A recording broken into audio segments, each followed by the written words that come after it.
Hi, I'm Callum from Tyne Valley Motorhomes, and this is a handover on the Auto Trail Apache 634.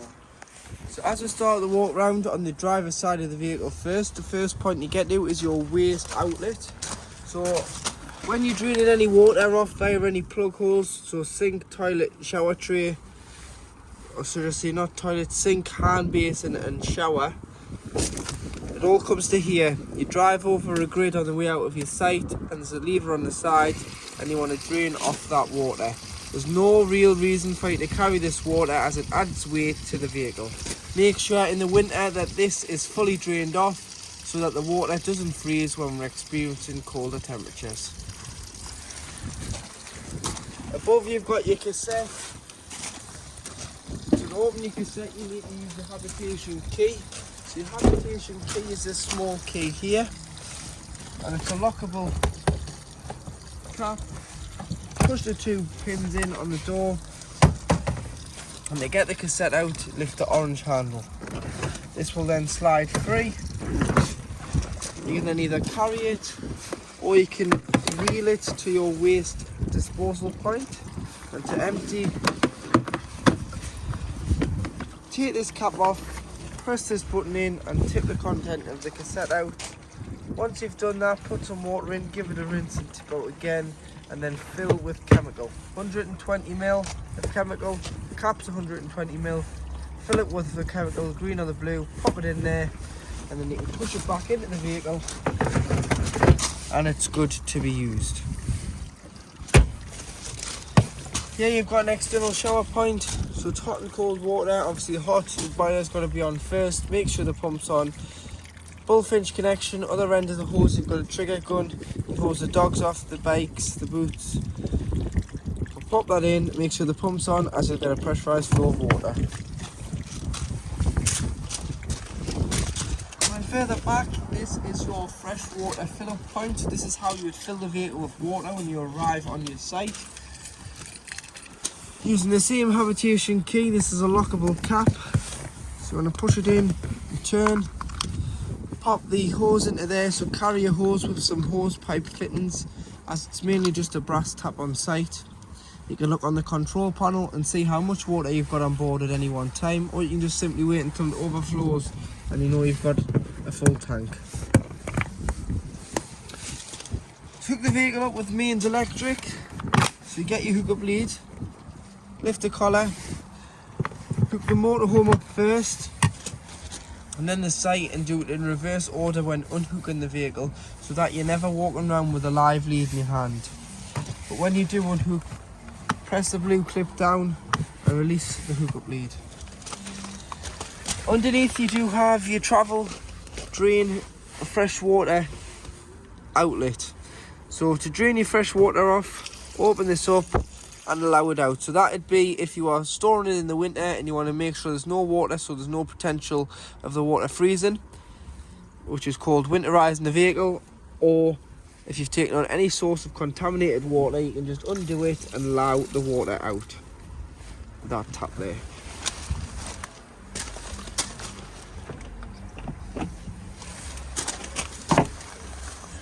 Here you've got your storage in your garage area.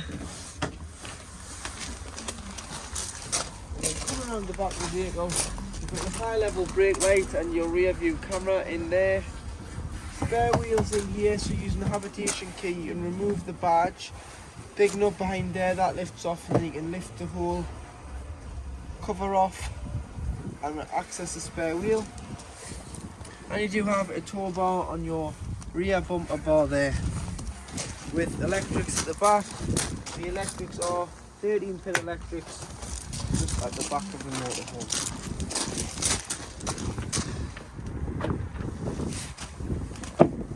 So more storage this side, and this is your awning winder and rafter bar on there. When heating the water on gas, this cover must come off to allow the fumes out the flue, otherwise it'll go to a failed red light and it won't heat the water because it's a safety feature. So to get the cover off, put your hand on the top, thumb on the middle, peel it off. Take it off when you arrive on your site if you're going to use gas, or your wild camp. If you're going to use electric, it can stay on, and when you travel, just pop it back on so behind the cover it doesn't get dirty. So best place to keep that's either in the passenger door pocket, or if your garage is free, just pop it in the garage, and then before you do your pre-check exit list, leaving your site, you pop that cover back. External gas points, so if you're using a Kadak bullfinch connection, you'll just need some gas hosing and 2 Jubilee clips to connect it all together, and you'll be able to power your barbecue and your Kadak without carrying a spare bottle. You've got your awning and your awning light. We can show you that on connection because it is windy here today. Any wind over 15 miles an hour, don't use your awning as you can break them. 2 fridge vents. Normally you would have a gas locker where you can take 2 gas bottles, which you do on this vehicle.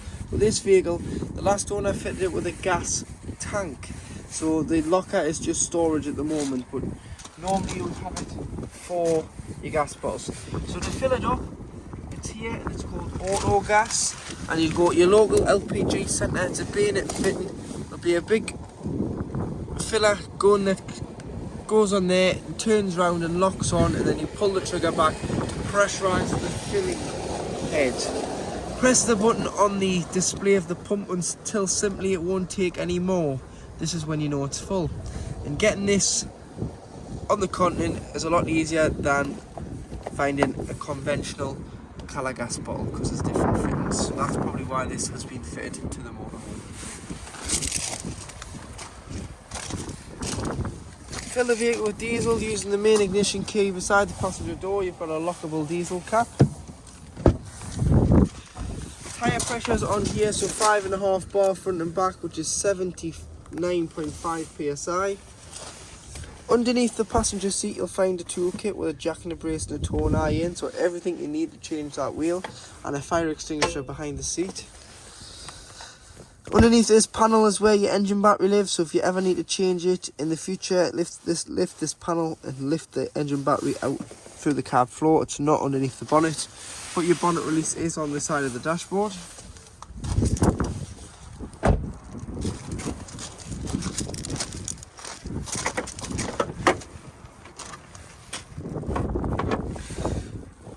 Under here you've got all your fluids. So you've got your screen wash, which is the main one you're going to need. Remove this cover and you can fill your power steering fluid and your coolant up. Brake fluid, oil filler and dipstick. And then for giving or receiving a jump start, this is your earthing point for your black clip. And if you lift that up by putting your key in, lifting it up, red clip on the positive for giving or receiving a jump start. So above the habitation door is where you'll find your control panel.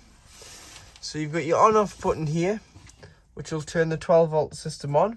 But if you are hooked up, you'll automatically have 240 volt, which means household power. If you're not, you will just have 12 volt off your leisure battery. You always want the leisure battery to be the battery that's used for the motorhome. You never want it to be the vehicle battery, but you can use the power transfer button if your leisure battery is low, and it will switch it over to the vehicle battery in case of an emergency. But I wouldn't bother with that because you don't want to lower your vehicle battery and then it doesn't start. So don't have this button illuminated. Tap, so the tap is the pump, so making sure you've got enough water on board first. You can turn the pump on and that will pressurize the taps, toilet, shower, exterior shower, and you do have your awning light on the outside of the motorhome. Going through here, you can scroll through. So you've got your leisure battery reading. Take the hook about to get a true reading of the leisure battery because we're hooked up at the moment, so that might just be giving a slightly false reading. Vehicle battery reading, fresh water, wastewater, ampage currently coming off the leisure battery. So there's 1.4 of an amp coming off the leisure battery because we've got a few lights on inside the van. Solar charge that's going to the leisure battery. Note the solar panel does go to sleep when the leisure battery is connected to mains. External temperature, tank heaters. If you want your tank heaters on, which are heaters in the tanks, fresh and waste, when it's cold in the winter and you're away in the van and it's going to freeze overnight, just turn it on here. So middle button on and off. And then you can set an alarm.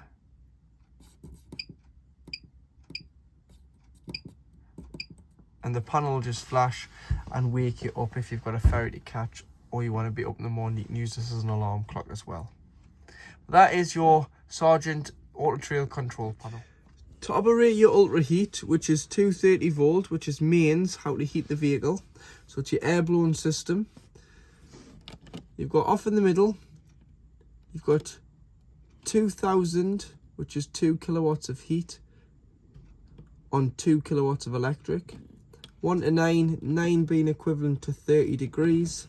So choose how hot you want the motorhome. Here, you've got 500, which is half a kilowatt.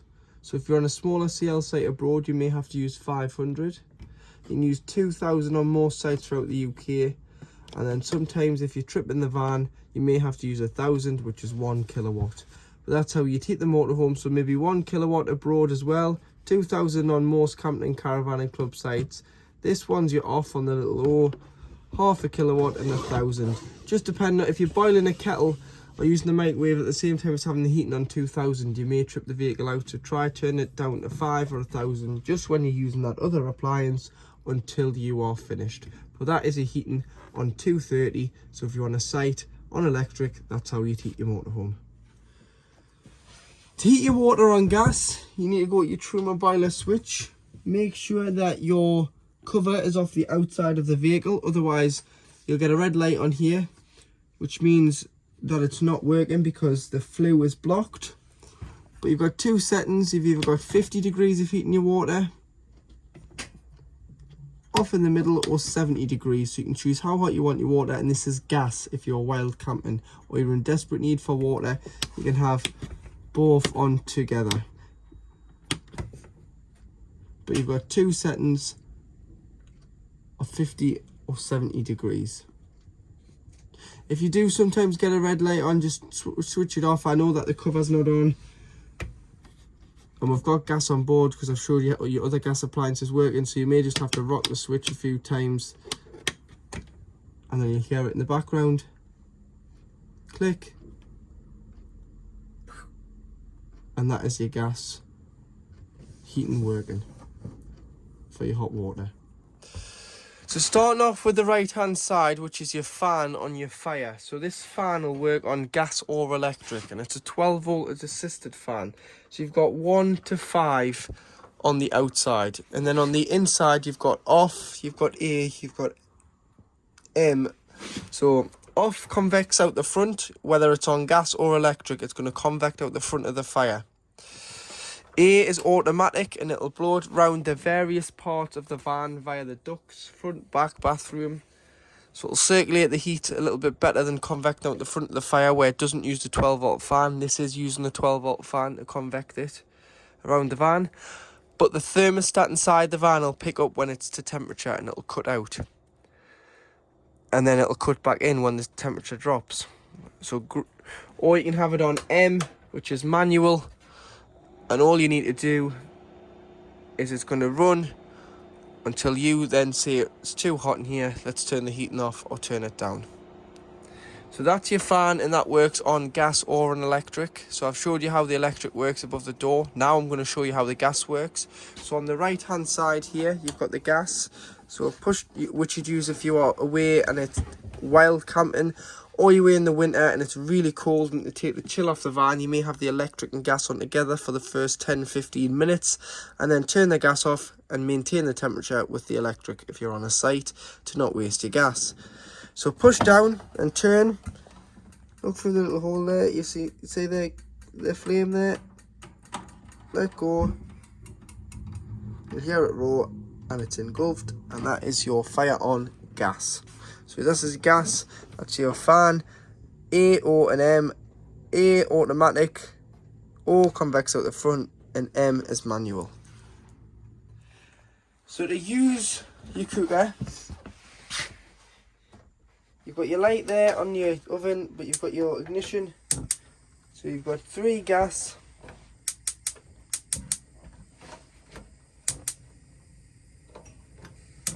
So there's all 3 gas hobs lit.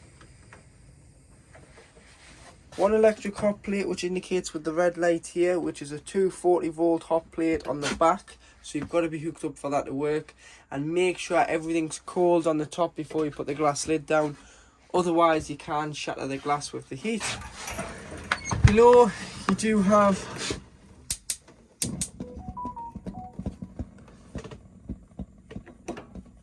your grill, and under your grill you've got your oven. Push this panel in and it'll drop down, and in here you do have the isolation for your electric hot plate and the gas taps at the back for your boiler and your oven. So any problems with gas, you can shut these off each individual appliance should you think there's a problem with one appliance, but these are mainly for when the vehicle is annually serviced. Above, 800 watt microwave, so press eco to wake. This will only work when you're hooked up, as it's a mains appliance, it's not 12 volt.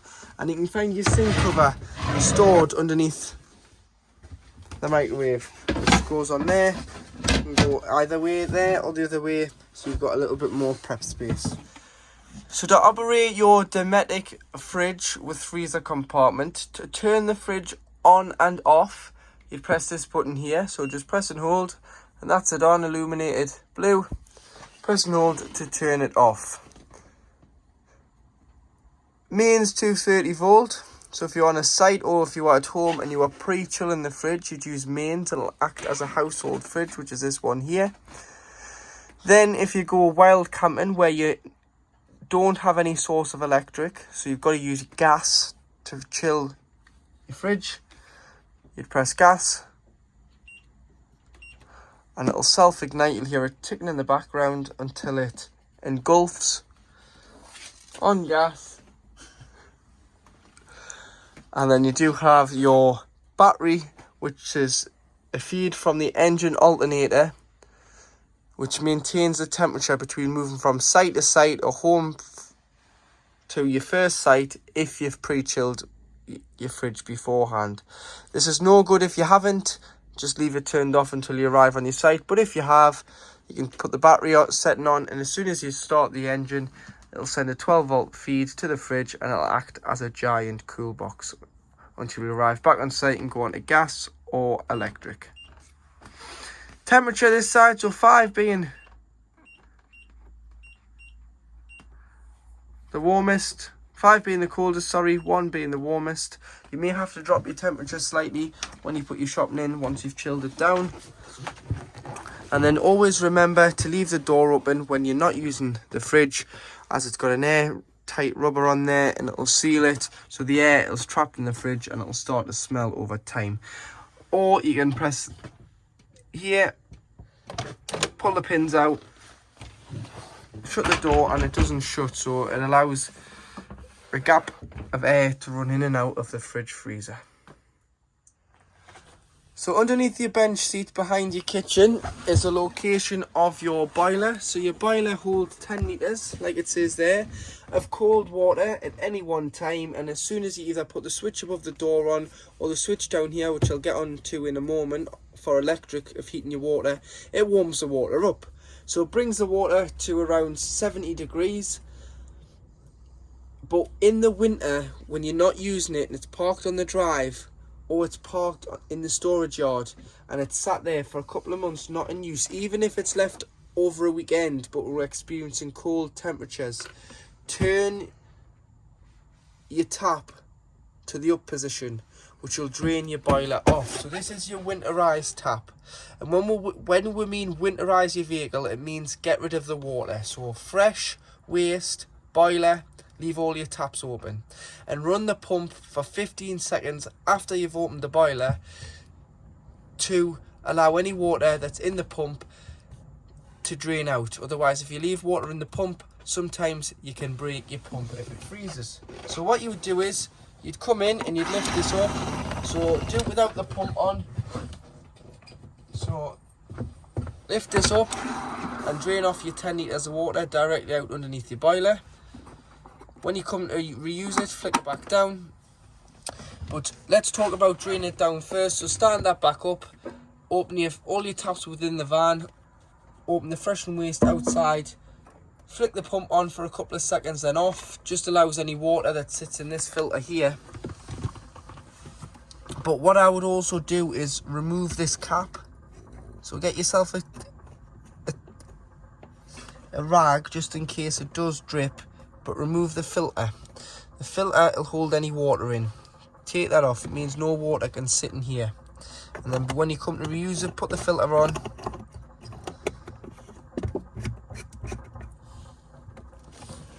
Flick that back down.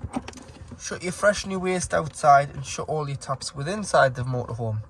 Put the hose in on the outside like I've shown you how to fill it with water. And once you've filled the vehicle, put your control panel on and turn the pump on.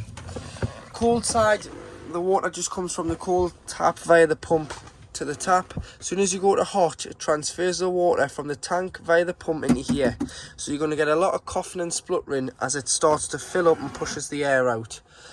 Once you get a steady pressurized flow from one tap, do them all and then your system is primed for the season. But please drain her down in the winter to avoid the water from freezing in the boiler.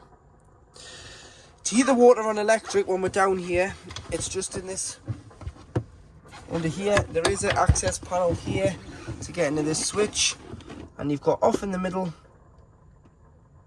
lower output of electric of 750 watts at the top, and the bigger output of electric 1850 at the bottom. So if you're on a site, you can just use your electric, don't waste your gas. But in the winter, if you're in desperate need of water, you can use gas and electric together, which will reduce the time it takes to heat the water. Also got some more gas taps here for the barbecue, the fridge and the boiler. Any problems with gas, to shut these, all you do is turn them like so. That's off, that is in the on position. And it's the same with all of them on the gas taps. Underneath the opposite side, on the driver's side of the vehicle, so you can see where your water comes in and you hook up. Main leisure batteries underneath here, and they have added a second additional battery to the vehicle, which is in this box here. So you've got two leisure batteries, so this should last you anywhere between 4 and 6 days using it correctly and being charged fully. Battery fuses are on here on the harness, so you've got a main battery fuse. So if you've got any problems with the batteries, try the fuse before you try the fuses of the vehicle. If it's still not rectified, look at the main battery fuse because it's 20 amp. Make sure in the winter that you keep an eye on your batteries and you never let them go completely flat, because if they do go completely flat, sometimes they'll not take a charge and you will need to replace your batteries. So do keep an eye on those, because if not, it can be an expensive thing to do with replacing two leisure batteries if they are left for a long period of time uncharged. You've got a switch here on the front, and you probably think, what's it for? Someone's added a 12 volt cigarette lighters and a USB. So that's just tapped into the mains 12 volt system and you can't access it there. So if you want to charge any devices, you have got 3 12 volt cigarette lighters where you can put the converter plugs in, or one USB. So now Michael's going to show you how to make the bed. So turn the turnbuckle, slide it out, lift this over the two blocks, which locks it into place, and then you'd use your backrests into the middle, pulling your cushions back.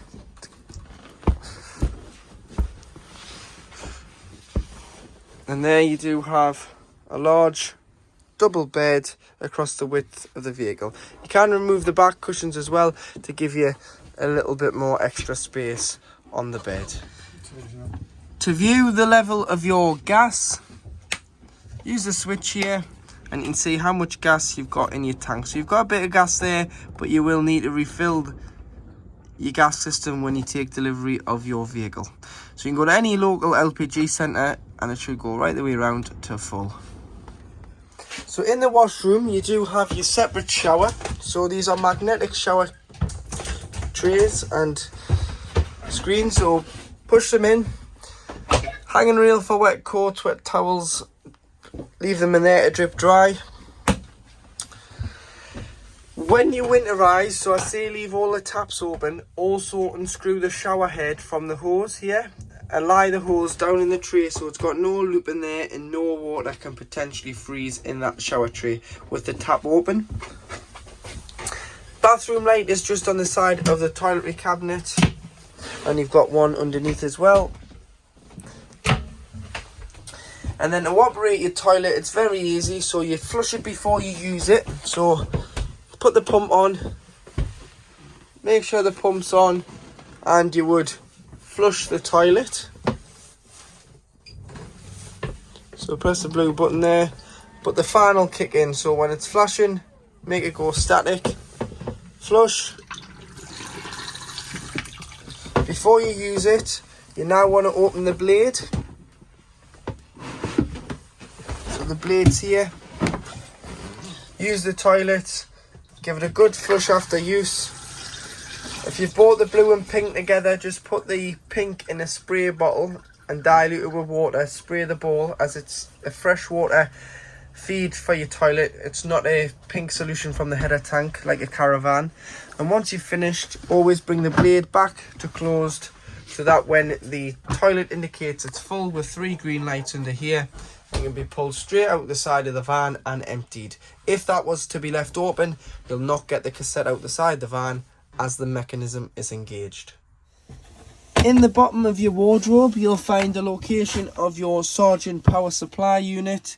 So this is all duplicated off the control panel. You've got a system shutdown button, the black one, which turns all 12 volt off, so it stops the power drain if you're storing it. All 12 volt fuses, which are listed on here what they do,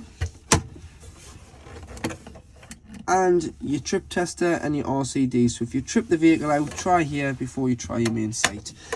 You always want to make sure these are pushed in and illuminated.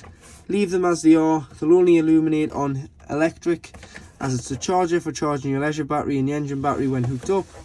The space heater on mains 240 volt and the water heater on electric. So just make sure if you are having any problems that you haven't accidentally pressed it and it's sitting up like that, because it needs to be like that. Build number, which is a unique number to your vehicle, and each van gets them. So if you need any parts, quote that number and we'll be able to get the right parts from Auto Trail for your van.